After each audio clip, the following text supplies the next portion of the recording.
Alright guys, we're back with another video. We're down here at CollectFest. It's currently day 2. First 2-day card show that we've had down here in Australia from what I know. Wasn't able to make yesterday, unfortunately, because I had work.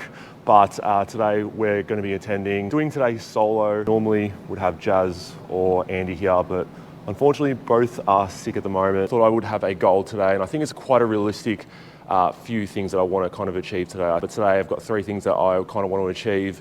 Number 1, try and sell some cards. Got some cards in here. I'm gonna try and walk around, get some footage as well of me trying to sell cards as well, because I think people can be quite scared. Like even me, for myself, like it is, you know, you've built some really great relationships and everything like that, but it's kind of scary to go up to people and ask to sell your cards. Number 2, also gonna be trying to buy some cards, whether that's for trying to flip for the show instantly, for my own PC, or more in the longer term. And then third and most importantly, we're here to have some fun. So let's try and achieve all 3 things today and take you along for the journey. So I've got in here early, 9:35, and you can already see the line down there. It's probably 200 meters long. So I'm 25 minutes early before starting time, and the line's long. Heard it was pretty similar to yesterday as well. So you can just see how crazy the card scene at the moment in Melbourne is. Finally made it in. You can kind of see that it's very, like there is a lot of space, but I'm gonna try and hit the Cherry first because I want to see what they have, and then we're gonna try and sell some cards.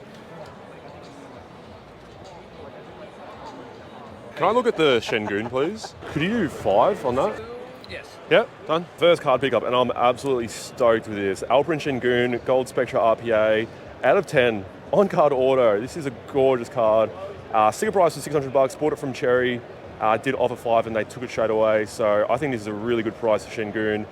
Not sure if we're going to the PC. It is an absolutely gorgeous, gorgeous card, but we'll see what we do with this card here. A great way to find sports cards at a show on a lower budget is to go through the bargain boxes. You can definitely find some nice flips here. I decided to go through some NFL bargain boxes considering it's getting closer towards the NFL season. Saw a Chuba Hubbard select. He is a very underrated running back. Saw a nice Patty Mahomes, a nice shiny Patty Mahomes there from Absolute for $2. Also found a Donovan Clingan here. I think he'll be the starting center now that DeAndre Ayton is gone. A numbered Prism insert, and then also found a Giddy Red Wave Select, which I think will go well on Whatnot. It came out at a total of $11. I really wouldn't want to negotiate on this normally because I feel like it's such a low total to negotiate on, but I only had notes on me and wanted to keep it that way. Offered $10 down from $11, and he did accept. I got to give a massive shout out to LCMG. Trading cards, they do some great stuff on Whatnot, as well as consigning sports cards down here in Australia. Hello, how you going? Unreal, how you going? Good. Looking to sell some cards? Show me, brother. You NFL as well? Everything. NFL has to be big players. All right. Well, it's a lot of legends, but then there's a bit of NBA as well. Is it recording? No. It is recording. No, it is. Just don't like it the screen on because I don't want everyone to think I'm like, yeah. Okay, no, you're Being discreet. I like it. Yeah, I've priced them all at comps, but yeah, obviously the one-on-one is just a guess. It's a shame it's Charles Bassey, isn't it? I know. Is he on the Spurs? Yeah, it's so nice. All right, I'm going to have a look at these ones. Yeah, absolutely. I definitely can use those ones, but No, I you're bought right. a ton of them for fun of things yesterday. Prices are pretty close. Yeah, that one, the last one was in August last year. I think your price is very good. I'm going to pay you your sticker on them. I'm going to offer you your sticker on them because I think there's no point offering any less. It's a good price. You've done well on your pricing. It's pretty much exactly as well. I mean, dealing as well, you kind of don't want to waste your time looking up comms. Like if you can trust the person. 18 flat. That is a 80% on everything and 100% on the Kyrie. So that's 18 total. That was 18, yeah, 18 flat. Any closer to 2? I'm super close on everything. I could probably do you 1850, and I'll take a little loss on one of the cards. I'll pay full comps on the bird and give you 1850. Because I'm pretty close on everything. And I'm paying full sticker on your Kyrie, which is decent. Done, let's do it. Thank you. Thank you, my friend. I don't know if you can call these bargain box cards because they were some really nice cards here, especially laying out on the table, just on the trays. I think you always got to worry about loss prevention and think about that sort of stuff when it comes to card shows and security, because people will steal cards if they're out and about, especially if they're nice as well, like the Scotty Barnes RPA there. There was a Grind Myers Epic on-card auto, a Jerry West on-card auto. Now moving on to one of my good friends in the hobby, Cooper's Cards and Collectibles, going through his value boxes.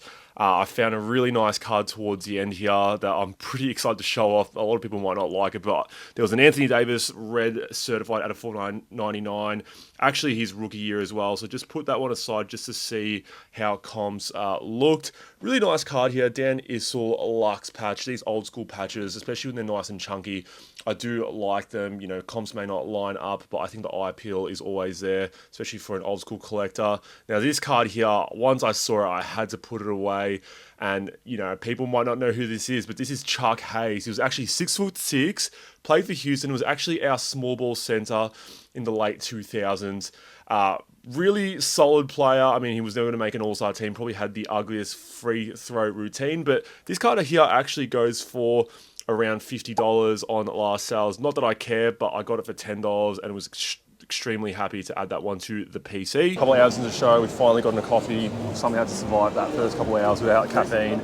But yeah, really good show so far. I think walking around has definitely been really fun. It has become much more crowded now. Definitely Pokemon dominating the card space at the moment, which is still fine, but it makes sports cards, looking at sports cards, much easier to look at as well. Already achieved a couple of things I wanted to achieve already, which is really good. I'm really happy. Like, honestly, if I could go home right now, I'd be happy with it, but there's so much more of the show to go. I want to try and stay here till closing time. Definitely bought some good, comfortable walking shoes, which is the main important thing, and I've got some caffeine in me, so we're going to push on towards the end. Do 120? No, fucking 220. I was going to say 120. You must like me a lot if it's 120. Yeah, let's do that. Yep. Easy. And then 180 on that. Four even. Yeah. Done. Yeah. Let's do it. Cheers. Another bargain box find here. Going through the Gimco boxes. Found a Dirk Nowitzki triple game worn jersey from Spectra, which was priced at $50. Another Dirk Nowitzki coming up from Titanium game worn jersey, priced at $15 as well.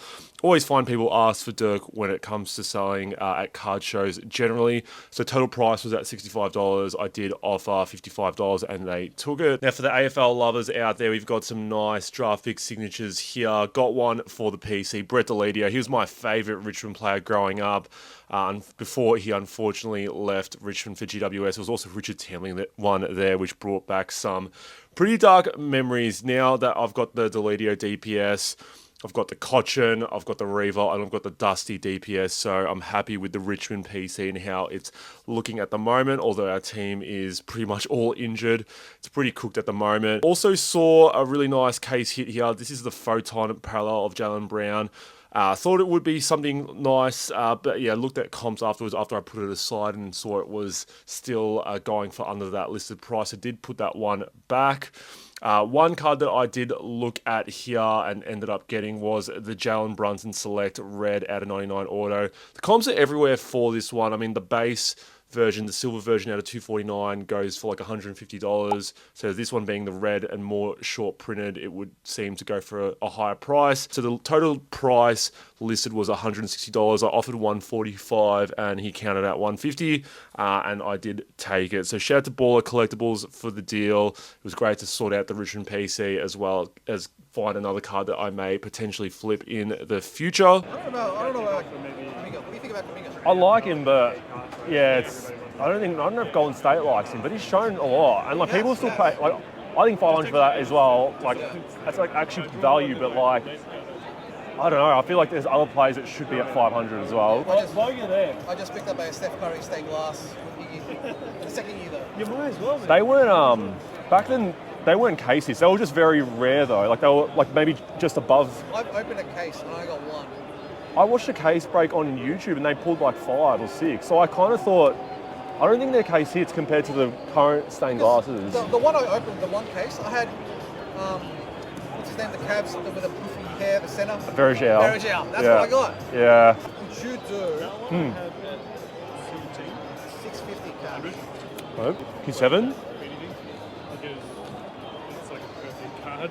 So if I grade it, yeah, I could probably fetch about. You want to flip? Oh my god. 657. I'll do a coin flip. Alright. Done? Alright. You want to flip it or you want me to? I trust you. I'll back.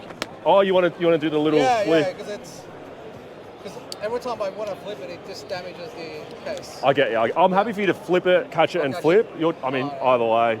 Alright, so There we go. what do we say? 657 $657 cash. with D on here. You call it? You call I call it? You call it. All right, go. Ready? Heads. 650. Thank you, appreciate it. All good. Right, that does wrap it up for CollectFest. I did have one last pickup, picked up from Ray and Joseph, the Kareem and Magic Johnson dual auto gold standards out of 5. Did pay $350 on it. I think that's quite fair, considering that them two on a card together, autographs on card are like $1,000 plus. There's not really many sticker autos out there either. In terms of the checklist that we had for today set out, we had number 1, sell some cards, which we did thanks to Neon Trading Cards, as well as Dion and Y from Dream Collectibles. Number 2, we also had buying some cards to flip, whether it was at the show or more so for long term. Definitely did that. Also bought some cards for the PC as well, so a massive tick there. And then third and most importantly, we set out a goal to have some fun, and definitely, although I was by myself, I definitely had some fun and was able to catch up with some legends in the hobby. Yeah, overall, a really good show. It was a little bit annoying that I couldn't set up. It didn't work out in terms of setting up both days, and they did say you had to set up on both days for the show. I think it was well sectioned. The only annoying thing probably was that they did section all the cards together in one little corner. Not one little corner, it was a pretty big corner, but like I felt like they still need to separate Pokemon cards and sports cards from each other, because it does make it a little bit annoying, more so when you're going to tables. And I know as a dealer myself, it is annoying when you're next to a Pokemon dealer and they have a lot of people at their table and they're pretty much just blocking your table, and then people who are actually interested in sports cards can't actually see your table. It was a pretty common complaint at Hobby Hangout XL, but I didn't think it was a big issue as a dealer, but definitely more so as someone walking around, I can definitely agree with it now. Hey guys, that is it for the video. If you enjoyed the video, leave a like down below, comment down below as well, and hit the subscribe button if you guys haven't subscribed already. And yeah guys, I'll see you all in the next video. Take care.